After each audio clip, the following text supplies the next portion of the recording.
What's up, guys, and thank you once again for joining us on kauilamotors YouTube channel. Thank you for subscribing if you got notified of this video. Today we already did our walk around video earlier about the Electric Motion 2020 Escape R, and now I'm taking a day just to set this thing up the way I like, just to make sure that we don't run into any problems in the future. Like, we all know these electric bikes have very low maintenance, and that is the one beauty of this bike. You know, basically you keep it clean, keep the wheels greased up, and you keep the chain clean, and that's pretty much it. Just keep it lubed and you're good to go. You're good to ride as long as you charge it. Now, before I get into getting this thing dirty and starting to ride it, I just want to show a couple things that I personally do, that I think most people do on even their gas bikes with the electrical connectors.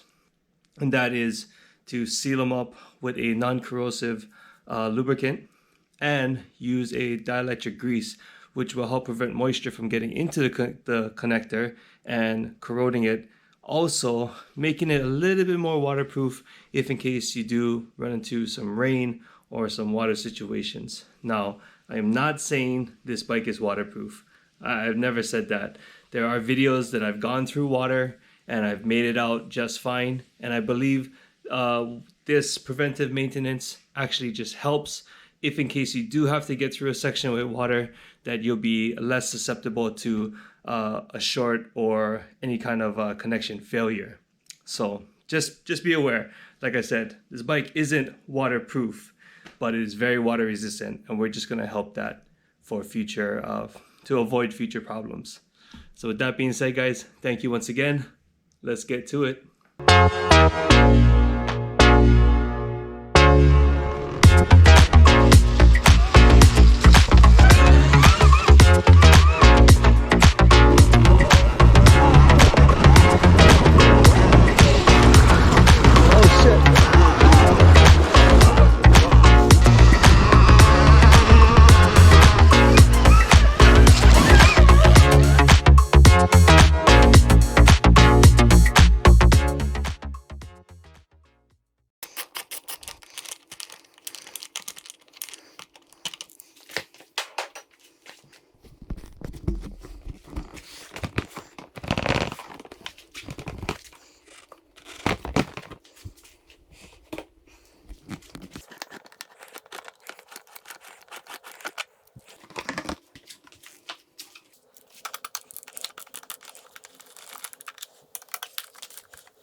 So now we got the fender off. We have this little net here that they place over the wire harness just to keep everything together.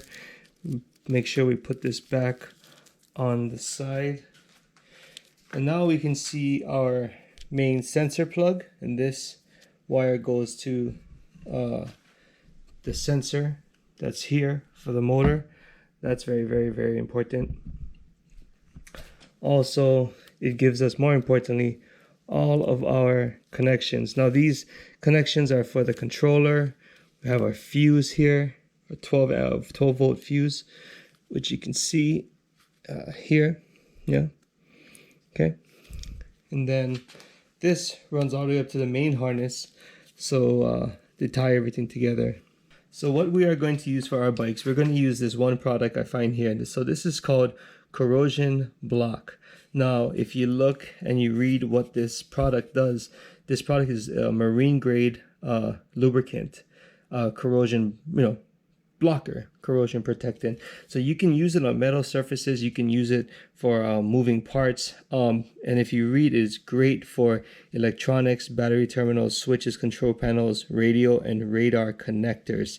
So radio and radar connectors, much more important when you're out there 5 miles in the middle of the ocean, that you want this thing to be reliable. So this product works very well, and it works against more importantly, salt water, which hopefully none of us have that issue with this bike being in the salt. But we all know in Hawaii, especially if you live by the ocean, the salt air just corrodes everything. I mean, nothing is safe. Plastic corrodes with salt water. So using a product like this, even if you don't live near the beach, is amazing for all your electrical connectors. Now, also what we'll be using is just a regular dielectric grease, and this can also be purchased at a standard automotive shop. This is for all the plugs. After we've used our corrosion block, we just dab a little bit into the connector to coat the electrical pins, and then we'll follow up with this dielectric grease, putting a fairly good amount of grease in there just to seal up all the gaps of the plugs and make sure that if there's any water around that, it won't get in and hit the connector. So this is like the second line of defense, or maybe even the third line of defense when combating moisture for your electrical connectors. Now we'll go through every plug and we'll put the block and the grease in every one. We'll go down the line here, and then we'll move up towards the control harness second.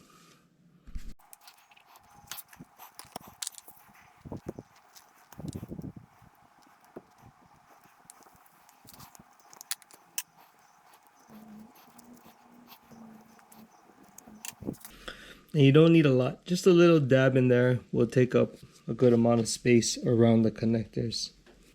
You also want to make sure you work the plug back together to make sure it's tight. You don't want to put all the fairings and the fender back on only to remember that only to find out later that your bike is not working. So you definitely, this is where you want to take your time and just go through them all one by one. Even this connector here, this is a options connector. If we want to add the light kit or something, we can actually, this is the options connector. But as you can see, they're dead ends, yeah? But still, we go through them, we put grease in them, we put the corrosion block on them, so that later, if you do want to use them, you won't have to worry. They're still protected. So it's still a good time to go through these and make sure these connections are well taken care of for the future. All right, one last plug. This is the sensor connector. Now this plug, very, very important. What it does is it's directly tied to the sensor that's on the outside or outer right hand side of the bike, and that sensor is critical for getting the motor to spin. From what I've experienced in the past, if you have trouble with this wire, your bike will not move. So check your instruction manual, make sure that you know what to do, you know what to look for when troubleshooting if your bike does not move. So that being said, the importance of this sensor, there are some gaps where the wire is connected into. This is just a snap open connection, and as you can see, we have wires in here. So what I personally like to do is, because I already have this dielectric grease out and I am not worried about it, same thing, I'll open this up, I'll use this this is the corrosion block liquid. I put it in a little squirt bottle so that I don't waste and I don't shoot it all over with the aerosol. So this allows me to apply a very little amount when I need it. So I will put some corrosion block in here to coat the electronics. Okay, not so much. And also I'll take my grease and I will grease this up, trying to take most of the gap out, and it's going to be a little messy, but I'll give it a wipe after I'm done. And we close this up and we lock that tight. Now if we don't have enough grease, we can just place some here and use our finger just to get it, work it in the grooves. Okay, we'll just wipe the excess off of the simple shop towel here. One thing I will say, in the past I've put silicone in here and just tried to push some of the silicone in, but the problem with the silicone that I found was that the silicone didn't necessarily bond. It filled the gap, but it didn't necessarily bond and seal up the plug. And what happened was, because the plug moves around a little bit, the silicone had a little gap on the outside, and dirt and stuff was still able to get in there. Now, being that I know I just put a bunch of grease on here, likelihood is going to attract dirt. And I'll show you guys a little trick on how to, well, number one, inhibit the dirt from getting in to this controller area. But second of all, because there's grease in here, it's very easily cleaned. Now, if you check out another video with the link above, I show you how to use the electrical cleaner and clean the controller and all the switches. So if there is dirt and dust on the outside of the grease, you can take this plug off, shoot it with the electrical cleaner and clean it, and then go ahead and re-grease it.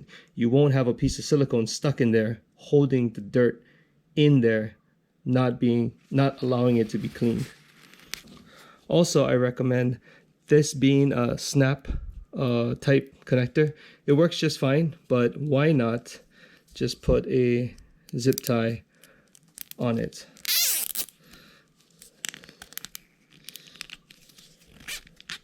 So like I said, this plug is very important. This connector is one of the most important connectors on the bike. It is one of the main veins that run this thing. So keeping this tight, keeping this together, making sure it doesn't open for any reason due to a crash or whatever, keeps that tight together, and it doesn't hurt. It may be a little overboard, but it just does not hurt to make sure that connection is good. Okay, moving on to the inside, same thing. We have a connector here. And this plug, like I said, very important. This is why they use this type of plug. It has a gasket here, okay? It has 6 wires and 6 pins. Now, we went and put corrosion block from here. Now we'll just coat it a little bit in there.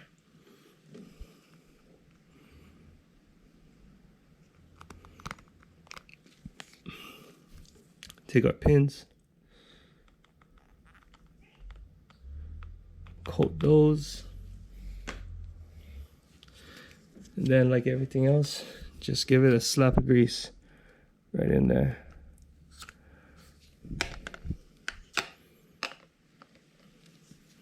And now we have less gap in our plug.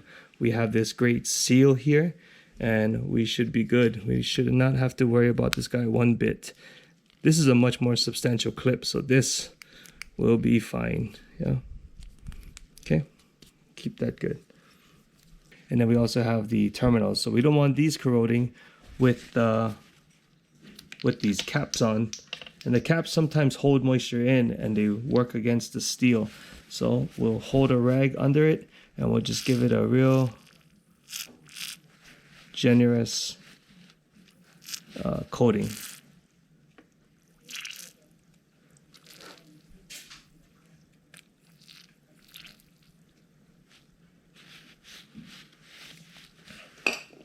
Okay, we'll put these caps back on, and now we're ready to move to the wire harness.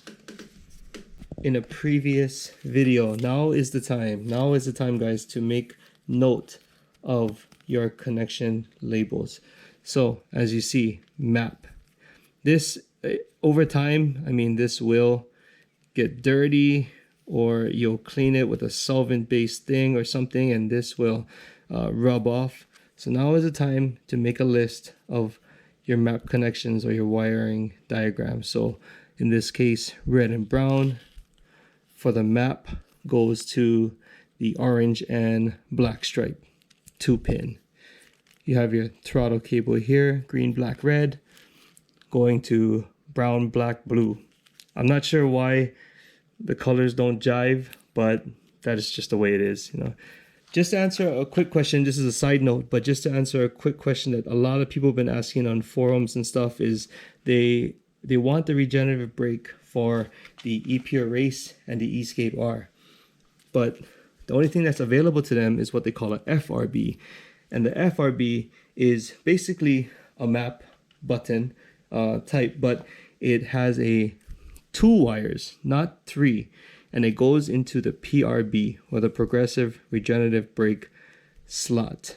Now, you might think that's wrong when you get the FRB, but don't worry, it's correct. The FRB uses the red and blue connections when they go into this 3. So two wire connector, 2 wires into this 3 connection plug, and goes into the blue and the red. So don't be alarmed if you don't have the FRB, or if you have the FRB and you seem like you're missing a wire. Don't worry about it. That is the way it is. The black wire, from what I understand, is for the progression part. Now, people have been asking me also, can you use the PRB lever that you find on the Escape with the Escape R? And currently, to my knowledge, the answer is no. I've used the PRB lever I tried it on the the E-Pure Race of the 2020 model, and it did not work. It actually detuned the power for some reason, and I don't recommend you try it because that is what I did so that I could tell you.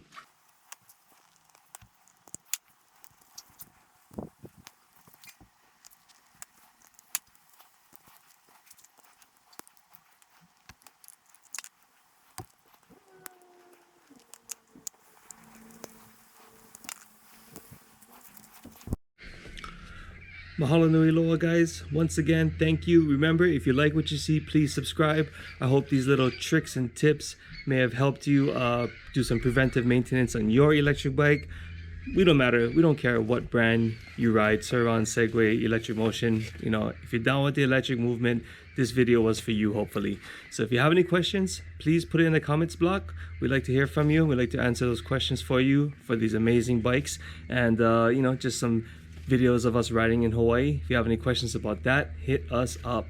Now, that being said, if you want a demo ride for yourself and you want to experience the Electric Motion Escape R 2021 model, hit us up, kauilamotors@gmail.com. DM us at Instagram at kauilamotors, and also you can message us on Facebook. We'll get up with you and we can either meet at the park or somewhere around the neighborhood. And that being said, please take care. Ride safe this wet season. Remember, aloha.